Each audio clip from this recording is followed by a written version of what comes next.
नमस्कार दोस्तों, आप देख रहे हैं लॉ टिप्स।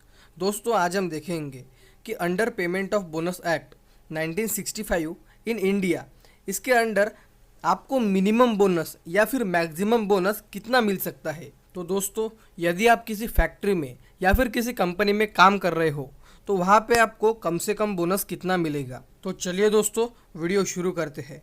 Minimum bonus.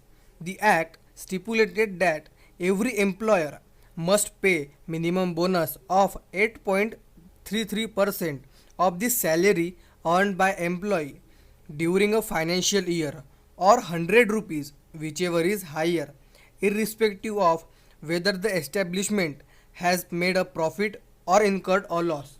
मतलब दोस्तों, अगर आप किसी कंपनी में काम कर रहे हो तो आपको कम से कम बोनस ये 8.33% मिल सकता है या फिर 100 रुपीज़।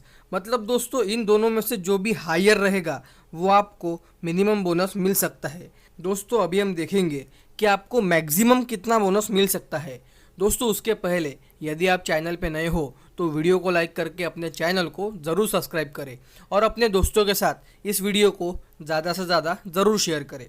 तो दोस्तों, अभी हम देखेंगे कि आपको मैक्सिमम बोनस कितना मिल सकता है।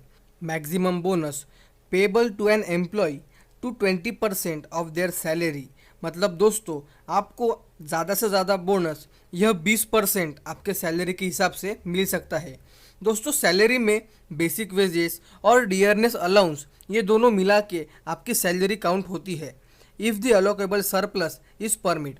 मतलब दोस्तों, आपके कंपनी को अगर प्रॉफिट होता है तो आपको 20% तक बोनस मिल सकता है। However, if the allocable surplus is exceed the amount of available distribution as bonus, then exceed is carried forward to succeeding year।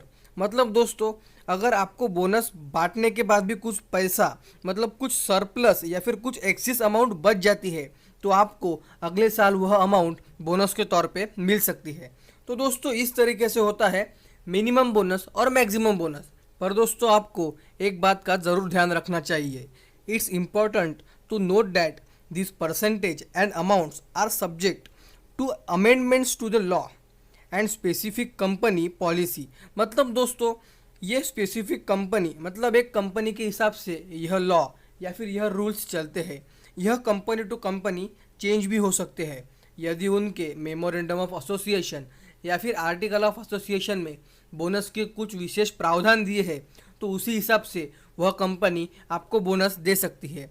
Therefore it's advisable to refer to the latest regulation और consult with legal expert for specific cases.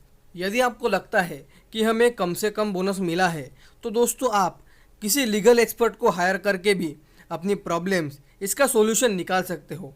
दोस्तों, साथ ही जिन्हें इस video के बारे में नहीं पता कि हमें फैक्ट्री में कम से कम और ज़्यादा से ज़्यादा बोनस कितना मिल सकता है, तो दोस्तों यह वीडियो अपने दोस्तों के साथ ज़रूर शेयर करें।